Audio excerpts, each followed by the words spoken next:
जैसा कि last episode में हमने देखा कि चोंगसा लिंगी को जियांजी हद के बारे में बताता है। अब आगे एपिसोड के स्टार्ट में हम आओ फैंग को देखते हैं, जो इमोर्टल न बन पाने के कारण बहुत ही परेशान थे। जिन्हें परेशान देख चोंगसा सोचता है मास्टर अभी तक इमोर्टलिटी को नहीं पा सके हैं। तभी लिंगी चोंगसा को हर्ब देते हुए कहती है मास्टर को यहाँ से बाहर गए काफी टाइम हो गया, जिसपे चोंगसा हर्ब को मिलाते हुए कहता है उनको इमोर्टलिटी की राह से पीछे हटाना नामुमकिन है, और अगर वो इसी तरह डिजास्टर से गुजरते रहे तो ये डिजास्टर उनके लिए बहुत ही खतरनाक होंगे और उन्हें इस डिजास्टर से बचाने के लिए इमोर्टल मेल्टिंग पिल्स की रिफाइनिंग को बहुत तेजी से आगे बढ़ाना होगा। जिसपे चोंगसा की बातों को सुन लिंगी कहती है मास्टर बहुत ही जिद्दी हैं और अगर उन्हें पता चला कि हम उनके लिए फॉरबाइडेड पिल्स की रिफाइनिंग कर रहे हैं तो वो हमें इसकी रिफाइनिंग कभी नहीं करने देंगे। उसकी बातों को सुन चोंगसा कहता है इस सीक्रेट पिल्स के बारे में मास्टर तो क्या किसी को नहीं पता चलना चाहिए और हम इसे फर्नेस में मिलाने से पहले रूम के बाहर एक फॉर्मेशन बनाएंगे जिससे किसी को भी इसका पता न चले और उस फॉर्मेशन से इस हर्ब के लीकेज को भी रोका जा सकता है।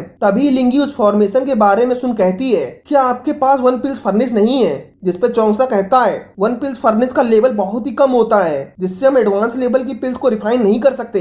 इमोर्टल पिल्स को रिफाइन करने के लिए पॉइजन गोल्ड स्टोव की जरूरत होगी और मेरे अकॉर्डिंग ये स्टोव डेडिंग पीक के एल्डर वन के पास है जो इस पिल्स को बनाने के लिए बेस्ट है। एल्डर वन का नाम सुन लिंगी कहती है ये नाम तो मैंने कहीं सुना है। जिसपे चोंगसा बताता है ये पॉइजन क्लासिक बुक के ऑथर के साथ एक बेस्ट रिफाइनर भी है, लेकिन उनसे दोस्ती करना बहुत ही मुश्किल है क्योंकि वो अनरीजनेबल और बहुत कंजूस पर्सन है। चोंगसा की बातों को सुन लिंगी अपने पास्ट को याद कर सोचती है मास्टर ने बताया था कि एल्डर वन एक बेस्ट पॉइजन रिफाइनर है जो वेरियस टाइप के पॉइजन की रिफाइनिंग मेथड को जानते हैं। तभी चोंगसा उसके पीछे से बोलता है जिससे लिंगी डर जाती है। तभी चोंगसा लिंगी से कहता है तुम मुझसे क्या छुपाने की कोशिश कर रही हो, जिसपे लिंगी डरती हुई कहती है कुछ भी नहीं, लेकिन चोंगसा कहता है मुझे पता है तुम मुझसे कुछ छुपा रही हो। वो आगे बताता है अगर तुमने सोल ब्रेकिंग पिल्स का इस्तेमाल नहीं किया होता तो हमें एल्डर वन तक पहुंचने का मौका कभी नहीं मिलता। उसकी बातों को सुन लिंगी एटीट्यूड से बोलती है बिल्कुल मैंने सोल ब्रेकिंग की सभी पिल्स को यूज कर लिया है और उस पिल्स की पावर को देख डिसाइपल्स के साथ मास्टर भी दंग रह गए थे। तभी चोंगसा गुस्से से कहता है क्या तुमने सभी पिल्स को बर्बाद कर दिया, तुम इतनी लापरवाह कैसे हो सकती हो जो एल्डर वन को अपना दोस्त बनाने के लिए सारी पिल्स बर्बाद कर दो, मैंने तुम्हें वो पिल्स बर्बाद करने को नहीं दी थी। तभी स्क्रीन चेंज होती है, हम एल्डर वन के पास लिंगी और चोंगसा को देखते हैं और तभी लिंगी मास्टर से कहती है मैं सीनियर को आपके पास ले आई। जिसपे एल्डर वन चोंगसा से पूछते हैं तुमने उस सोल ब्रेकिंग पिल्स को कैसे रिफाइन किया, जिसपे चोंगसा उन्हें बताता है इसे रिफाइन करने के लिए कुछ इंग्रेडिएंट की आवश्यकता होती है जैसे कि liang blood, heart of spirit fox, होंग्यू हर्ब, सोल ब्रेकिंग हर्ब के 4 लियांग एंड फेंजाई वाटर। चोंगसा की बातों को सुन एल्डर वन बोलते हैं मेरे पास तो 20 स्पिरिट स्टोन ही है तो मैं उसे रिफाइन कैसे करूंगा।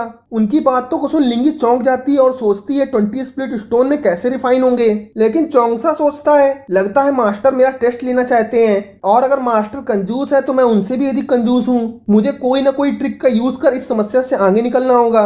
आगे चोंगसा एल्डर वन से कहता है मेरे पास एक ऐसा ऑप्शन है जिसमें स्प्लिट स्टोन की जरूरत ही नहीं है क्योंकि बैफ हॉल में मेरी अच्छी रिलेशन है। मैं जियोक्योंग पीक की स्प्लिट फिश के एक्सचेंज में सोल ब्रेकिंग हर्ब की 5 लैंग्स को ले सकता हूँ। जिसपे एल्डर वन गुस्से से कहते हैं स्प्लिट फिश फ्री में नहीं आती। आगे चोंगसा बताता है हम हार्ट ऑफ स्प्लिट फॉक्स को डंग से रिप्लेस कर सकते हैं और होंग्यू हर्ब को 1 लाख ईयर के कल्टीवेशन से प्राप्त किया जा सकता है और फेजाई वाटर के बदले में old shoes and dog urine से बने पिकलिंग का यूज कर सकते हैं। इस तरह आपको एक भी स्टोन खर्च करने की जरूरत नहीं पड़ेगी। उसकी बातों को सुन लिंगी एल्डर को हंसते हुए देख कहती है लगता है एल्डर बहुत ही नाराज हैं। आगे मास्टर बोलते हैं चोंगसा तुम इतने कंजूस कैसे हो सकते हो, लेकिन तभी चोंगसा अपनी कल्टीवेशन पावर का यूज कर लिंगी से कहता है अब तुम्हारी बारी। चोंगसा की बात सुन लिंगी जोर से रोती हुई कहती है मुझे नहीं पता था कि मेरे सीनियर बहुत ही फ्रुगल हैं और उन्होंने अपने ओल्ड फर्नेस का यूज कर सोल ब्रेकिंग पिल्स को रिफाइन किया, लेकिन मैंने उन्हें बर्बाद कर दिया, ये सब मेरी गलती है। तभी चोंगसा उसे रोकते हुए कहता है कोई बात नहीं जो हो गया, लेकिन तुम ठीक हो ये मेरे लिए बहुत बड़ी बात है। और तभी लिंगी रोते हुए उसके गले लग जाती है। उन्हें देख वहाँ खड़े मास्टर बोलते हैं इन दोनों में बहुत क्लोज अटैचमेंट है। तभी नाटक करती हुई लिंगी चोंगसा के कानों में बोलती है काफी टाइम से एल्डर वन ने एक भी शब्द नहीं बोले।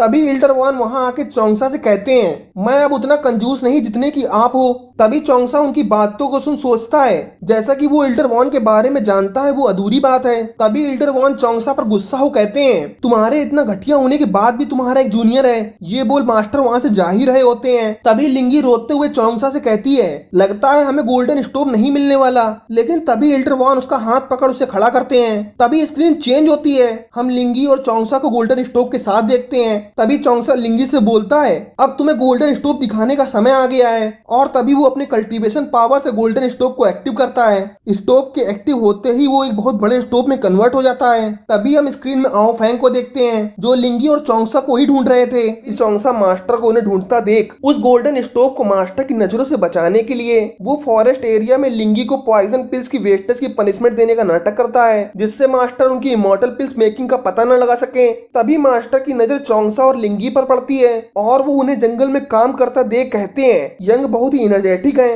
और वो उन्हें देख वहां से वापस लौट जाते हैं। तभी स्क्रीन चेंज होती है। हम लिंगी और चोंगसा को देखते हैं। तभी लिंगी चोंगसा से 3 डायमेंशनल फॉर्मेशन के बारे में पूछती है, जिसपे चोंगसा उसे बताता है, मैंने 60 ईयर में इस फॉर्मेशन को एक्टिव करने का प्रोसेस सीखा है। ये फॉर्मेशन हॉरिजॉन्टल डिस्ट्रीब्यूशन से डिफरेंट है, क्योंकि इस फॉर्मेशन का डिस्ट्रीब्यूशन जिगजैग और इंटरलॉकिंग सिस्टम पर डिपेंड होता है। इसी कारण हम इस फॉर्मेशन से रियल इमॉर्टल को भी आसानी से निपटा सकते हैं। उसकी बातों को सुन लिंगी बोलती है, हम दोनों में कोई भी अभी इमॉर्टल नहीं बना है जो इस प्रोसेस को आगे बढ़ा सके, और हम इस इमॉर्टल पिल्स की मेकिंग में किसी और की हेल्प नहीं ले सकते। तभी चोंगसा बोलता है, इस प्रोसेस में हमें एक रियल इमॉर्टल की नीड होगी, लेकिन वो इस फॉर्मेशन की रियलिटी को न जान सके। तभी चोंगसा जाओ के बारे में याद कर कहता है, वो भी एक इमॉर्टल है, हम उसकी हेल्प से इस पिल्स को बना सकते हैं। लेकिन लिंगी तो अपने पास्ट में ही खोई हुई थी। तभी चोंगसा उसे मारते हुए कहता है, तुम किस बारे में सोच रही हो। तभी चोंगसा उसे आगे बताता है, इस प्रोसेस में जाओ का ब्रदर हमारे लिए समस्या खड़ी कर सकता है, क्योंकि बेजुजू कॉन्टिनेंट में मिलने के बाद से उसका शक मुझी पर है। इसी कारण अगर मैं जाओ से मिलने गया तो उसका शक मुझ पे और बढ़ सकता है। जिसपे लिंगी कहती है, हमें जाओ के ब्रदर के शक को दूर करने के लिए कुछ ना कुछ करना होगा। तभी चोंगसा जाओ के ब्रदर के बारे में बताता है, वो बहुत ही चालाक और कपटी इंसान है, उनसे निपटना आसान नहीं है, क्योंकि हाल ही में उन्होंने जाओ की शरारतों से परेशान हो उसे वाइन छोड़ने की पनिशमेंट दी, जिस कारण जाओ का नेचर एक बच्चे की तरह हो गया है। तभी स्क्रीन चेंज होती है। हम लिंगी को जाओ के पास जाता हुआ देखते हैं और वो चोंगसा की बातों को याद कर सोचती है कि इमॉर्टल पिल्स को रिफाइन करने के लिए मुझे हर हालत में जाओ को मनाना होगा। अगली स्क्रीन में हम लिंगी को जाओ के ब्रदर के पास देखते हैं और वो रोते हुए उनसे मदद की गुहार लगाती है, जिसपे वो बोलते हैं, मैं मदद करना तो चाहता हूँ, लेकिन अभी भी मेरे पास 500 ईयर के ऑर्डर रिजर्व में है, इसलिए मैं तुम्हारी हेल्प नहीं कर सकता। तभी लिंगी रोते हुए कहती है, जियोक्युंग पीक को आपकी जरूरत है, क्योंकि एक रियल इमॉर्टल ही हमारी हेल्प कर सकता है। जिसपे वो बोलते हैं, मैं चाहकर भी तुम्हारी हेल्प नहीं कर सकता। और तभी उनकी नजर जाओ पर पड़ती है, जो रोते हुए कहती है, सीनियर मुझे वाइन चाहिए। जाओ को अपनी ओर आते देख सीनियर लिंगी से बोलते हैं, अगर तुम्हें रियल इमॉर्टल ही चाहिए तो तुम जाओ को ले जाओ, वो भी रियल इमॉर्टल है। अगली स्क्रीन में हम जाओ और लिंगी को गले लग रोते हुए देखते हैं, जिसपे जाओ लिंगी से कहती है, मुझे वाइन चाहिए। तभी मौका देख लिंगी उसे वाइन के बदले में फॉर्मेशन में हेल्प करने के लिए राजी कर लेती है। तभी स्क्रीन चेंज होती है। हम जाओ को वाइन पीता हुआ देखते हैं। उसे वाइन पीता देख चोंगसा कहता है, ये जियोरन वाइन है जो जल्द ही लोगों को अपने कंट्रोल में कर लेती है। और अगले ही पल हम जाओ को फुल नशे में जमीन पे पड़ा हुआ देखते हैं, जिसे उठाने के लिए लिंगी उसकी हेल्प करने की कोशिश करती है। तभी स्क्रीन शिफ्ट होती है। हमें एक टावर को दिखाया जाता है। तभी चोंगसा उस टावर के चारों ओर 3 डायमेंशनल फॉर्मेशन एक्टिव करने लगता है। उस फॉर्मेशन को एक्टिव होता देख जाओ भी अपने स्टोन की हेल्प से उसके चारों ओर एक शील्ड क्रिएट करती है। उस शील्ड को क्रिएट होता देख चोंगसा जाओ के बारे में सोचता है, फाइनली ये हमारी हेल्प को तैयार है। तभी स्क्रीन में हम लिंगी को देखते हैं, जो अपने मास्टर के ध्यान को चोंगसा से डिस्ट्रैक्ट करने के लिए जंगल में लकड़ी कटाई करते हुए सोचती है। मुझे लगता है कि चोंगसा जाओ के साथ अकेला रहना चाहते हैं। तभी हमें चोंगसा और जाओ के रियल सीन को दिखाया जाता है, लेकिन इधर लिंगी भी अपने गुस्से से सभी पेड़ों को काटने लगती है। तभी स्क्रीन चेंज होती है। हमें 2 साल बाद का सीन दिखाया जाता है। अब जाओ और चोंगसा ने उस फॉर्मेशन को लगभग एक्टिव कर लिया है। तभी लिंगी चोंगसा के पास आ कहती है, सीनियर मैं भी इस फॉर्मेशन को देखना चाहती हूँ। उसकी बातों को सुन चोंगसा उस फॉर्मेशन को एक्टिव कर देता है और उस फॉर्मेशन के एक्टिव होते ही उसके चारों ओर बहुत ऊंची ऊंची वॉल खड़ी होने लगती हैं। उन वॉलों को खड़ा होता देख जाओ हैरान थी। तभी चोंगसा लिंगी से कहता कहता है हमें जाओ का थैंक्स करना चाहिए क्योंकि उसी की इमॉर्टल पावर की हेल्प से मैं इस फॉर्मेशन के फाउंडेशन को स्टेबल कर सका हूँ। और अब टाइम आ गया है कि हम इमॉर्टल मेल्टिंग पिल्स को इसमें रिफाइन करें, जिसपे लिंगी कहती है लेकिन हम जाओ के जाने बिना इस इमॉर्टल पिल्स को कैसे रिफाइन करेंगे। तभी इधर हम जाओ को देखते हैं जो उस फॉर्मेशन में बहुत उलझी हुई थी और तभी वो गुस्से से चिल्लाते हुए चोंगसा से कहती है मुझे इस फॉर्मेशन से बाहर निकलने का कोई रास्ता नहीं दिख रहा। जाओ को गुस्सा देख चोंगसा और लिंगी हैरान थे। तभी स्क्रीन चेंज होती है, हम चोंगसा और लिंगी को गोल्डन स्टोव के पास देखते हैं। तभी चोंगसा अपनी कल्टीवेशन पावर से उस स्टोव के ढक्कन को ओपन कर उसमें सभी इंग्रेडिएंट को डाल देता है।